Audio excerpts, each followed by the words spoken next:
ভাটপাড়া পুরসভার টেন্ডার দুর্নীতি তদন্তে অর্জুন পুত্র পবন সিংকে সিআইডি ফের তলব করেছে। সমীরণ পাল আমাদের প্রতিনিধি রয়েছেন আমাদের সঙ্গে। সমীরণ, এর আগেও বারবার ডাকা হচ্ছে, গতকালও আমরা দেখেছি পবন সিং তিনি হাজিরা দেননি। সিআইডির পক্ষ থেকে কবে ফের তাকে ডাকা হলো?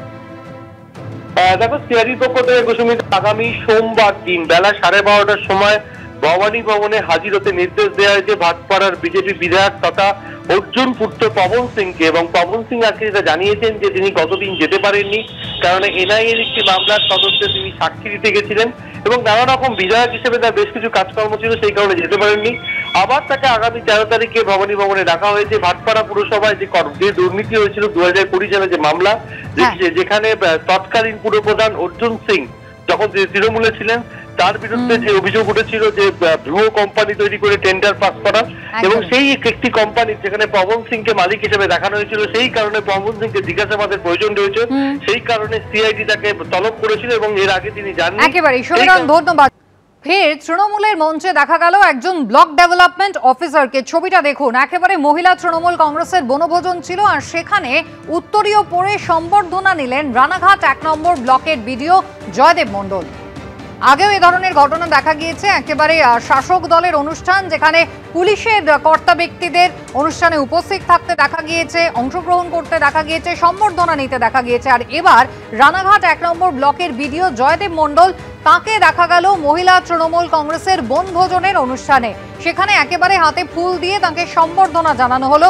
সোশ্যাল মিডিয়ায় সেই ছবিটা ভাইরাল হয়েছে।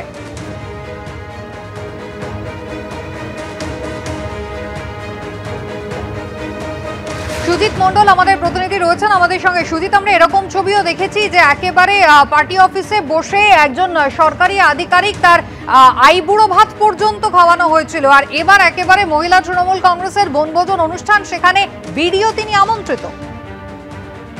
একদমই কুসুমিতা, মহিলা তৃণমূল কংগ্রেস আয়োজিত বনভোজনের মঞ্চে উঠে রীতিমতো উত্তরীয় এবং পুষ্পস্তবক নিয়ে সংবর্ধনা নিতে দেখা গিয়েছে নদিয়া রানাঘাট 1 নম্বর ব্লকের সমষ্টি উন্নয়ন আধিকারিক জয়দেব মণ্ডলকে।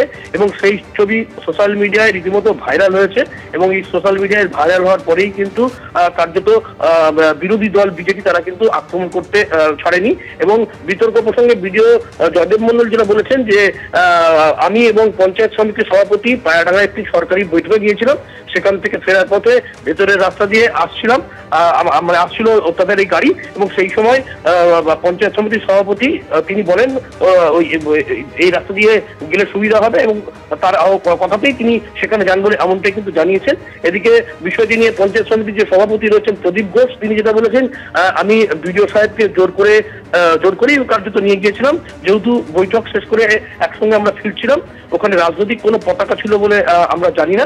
একই কথা কিন্তু ভিডিও তিনিও এক কথা বলেছেন, সেখানে কিন্তু আমরা কোনো রাজনৈতিক কোনো পতাকা দেখিনি। যদিও এই প্রসঙ্গে নদিয়া দক্ষিণ সাংগঠনিক জেলা বিজেপির যে মুখপাত্র সোমনাথ কর, তিনি কিন্তু কটাক্ষ করে যেটা বলেছেন যে তৃণমূল কংগ্রেসের যে সমস্ত নেতৃত্ব স্থানীয়রা রয়েছে তারা কিন্তু বিভিন্ন অপরাধ এবং দুর্নীতির কারণে তারা যেমন জেলে যাচ্ছেন, সেই ফাঁকা জায়গা পূরণ করার জন্যই কিন্তু এই সমস্ত সরকারি আধিকারিকরা সেই সমস্ত জায়গায় যাচ্ছে। ধন্যবাদ।